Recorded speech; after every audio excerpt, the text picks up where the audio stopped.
আমি রিমান্ডে একটা ঘর দেখেছিলাম মাটির নিচে, যেখানে নিয়ে ওরা নখ তুলে ফেলে মানুষের। আমাকে নিয়ে গিয়েছিল ওখানে 9 দিনের দিন। মেশিন পত্র বের করেছে, আমার সামনে রেখে দিয়ে বলছে এগুলো হাতের আর পায়ের নখ তুলি আমরা। ওদের কথাবার্তা শুনলে বুঝতাম যে ও মানুষ না পুরাটা জানোয়ার। মানে কথাবার্তার এরকম ধরনই আলাদা। আমি যে একজন মাওলানা মানুষ, আমারে মা মাতালি তুলে গালি দিত, তাহলে সাধারণ মানুষ পেলে কি করত? ও জানে যে হাফেজ, কোরআনের হাফেজ, একজন মাওলানা, একজন মুফতি মানুষ, তারপরও আমার মায়ের নাম ধরে, বাপের নাম ধরে কি গালি গালা, অথচ সব বিসিএস ক্যাডার। তাহলে বলেন তো, এরকম সাধারণ মানুষ যদি আমার সামনে যারা সাধারণ মানুষকে নিয়ে যেত, কি কান্নার আওয়াজ পেতাম। মাঝে মাঝে দেখতাম যখন হাত পায়ের নখ তুলে নিয়ে আসতো, কি কান্না, ওর কান্না দেখে আমি নিজে অজরে কাঁদতাম। একজনকে দেখেছিলাম চট্টগ্রামে বাড়ি, একটা কথাও বানিয়ে বলছি না, নিজের দেখা সব। এই যে হাতের তালু, এখান থেকে আস্তে করে ব্লেড দিয়ে কেটে দেয়। এরপর একটা মেশিন আছে ওদের কাছে, ওইটা ধরে চামড়া ছোট করে ফেলে, ওই চামড়াটা ধরে টান দেবে আস্তে করে, এগুলো পুরাটা গোল হয়ে চলে আসবে। জীবিত মানুষ এতটুকু দিয়ে শেষ করে যদি বলে যান ঠিক আছে আমরা ওষুধপত্র দেই না, ওর উপরে লবণ দিয়ে দেয়। আমারে এরকম কঠিন অবস্থা করে নাই, কিন্তু আমারে টাঙিয়ে রেখেছিল, মাজায় দড়ি দিয়ে আমারে 11 ঘন্টা টাঙিয়ে রেখেছিল। আমার এদিকে চোখ বাঁধা কালো কাপড় দিয়ে, এদিকে পায়ের সাথে ডান্ডা বেড়ি দিয়া, পা হাত আবার পেছনে ডান্ডা বেড়ি দিয়ে বান্ধা, ওই হ্যান্ডকাপ দিয়ে। নড়াচড়া করবেন ও ছাতা কেটে যাবে। আমার যে কত জায়গায় কেটেছিল আল্লাহ ভালো জানে। 20, 21, 22, 23, 21, 22, 23 পুরা 3টা বছর। ওই সময় দেখেছিলাম যে ওই ছেলেটার চামড়া এখান থেকে, ওর নাম আব্দুল্লাহ, এখান থেকে তুলে আস্তে করে যখন টান দিয়েছে পুরা চামড়া চলে এসেছে, তাও পুরা টানা শুধু এইটুকুর।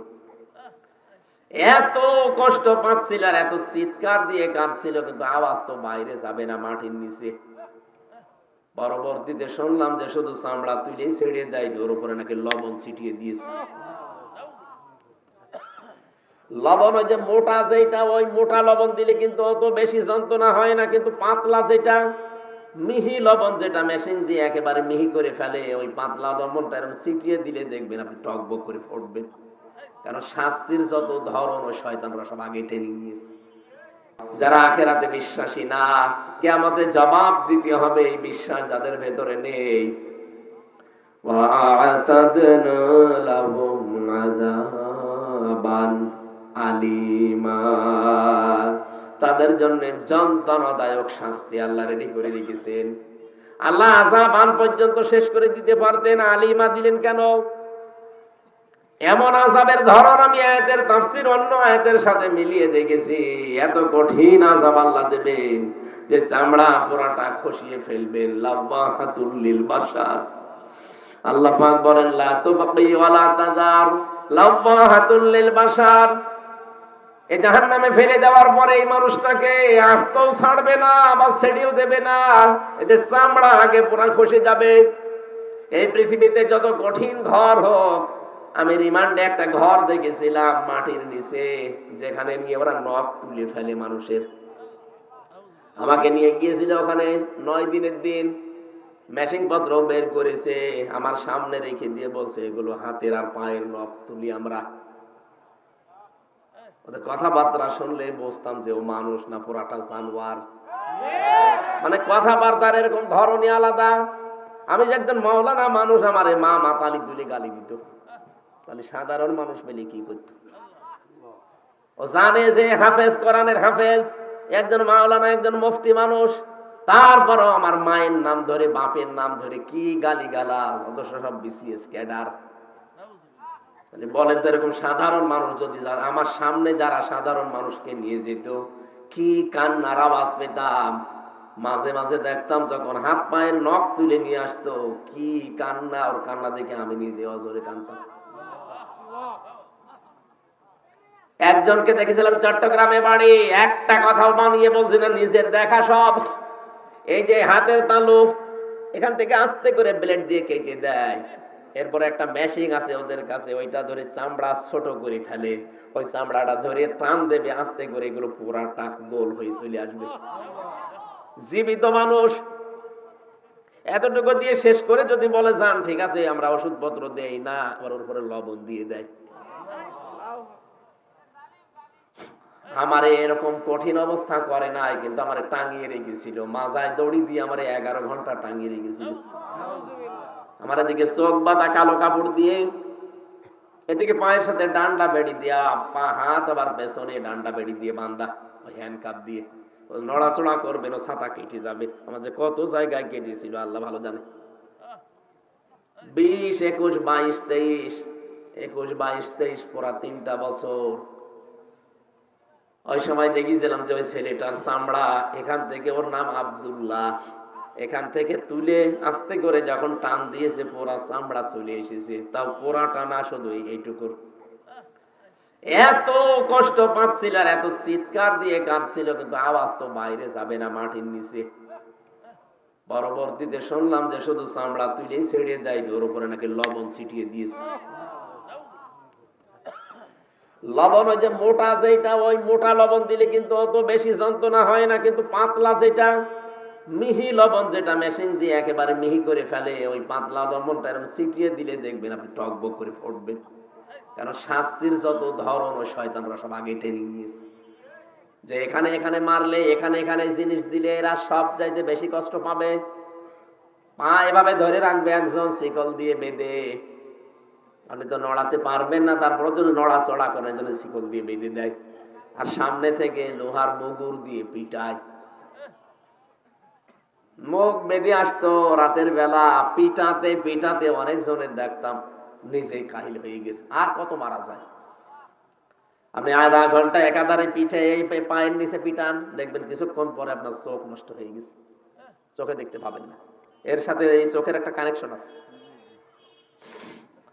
আমি লাব্বাহাতুল লিল বাশারের কথা বলতে যে পর্যন্ত এসেছি, আল্লাহ বলেন এমন এক ঘরে ওরে প্রবেশ করাবো, ঢুকতে দেরি, আগে চামড়া খুলে পোড়াটা বের হতে দেরি হবে না। ও তো একেবারে এতটুকু চামড়া খুলতে এই ঝামেলা, পোড়া চামড়া যদি খুলে যায় কেমন লাগবে দৃশ্য বলেন তো। এর নাম আলিমা, এইটার নাম আলিমা। এই চামড়া পোড়াটা শেষ, এবার নতুন চামড়া আবার লাগাবে। আল্লাহ পাক বলেন আবার ওইভাবে করবো, পোড়াটা খুলবো আবার নতুন করে লাগাবো। কেন জানো? যেন শাস্তির তীব্রতা বাড়তেই থাকে। একবার পুরা চামড়া খুলে আবার যদি লাগানো যায়, ওটা যে কত তীব্র যন্ত্রণা বাড়বে, যার লাগাবো সে টের পাবে। সূরা নেসার ভেতরে আল্লাহ আয়াতগুলো দিয়েছেন।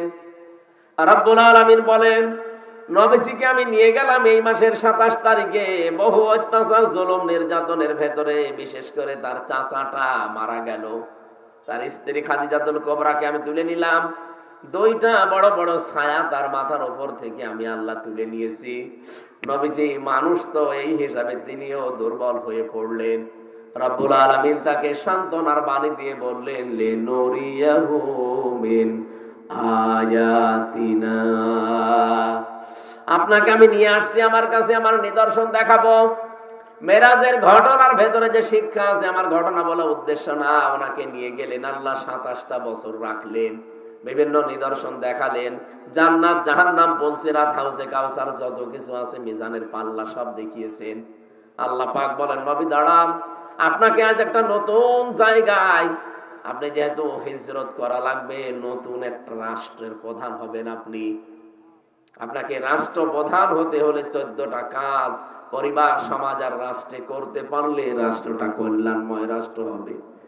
1 নম্বরে আমি আল্লাহর ইবাদত দিয়ে আপনি আরম্ভ করবেন, কারণ আমি যেহেতু বানিয়েছি সবাইকে, এটা সবাইকেই বোঝাবেন।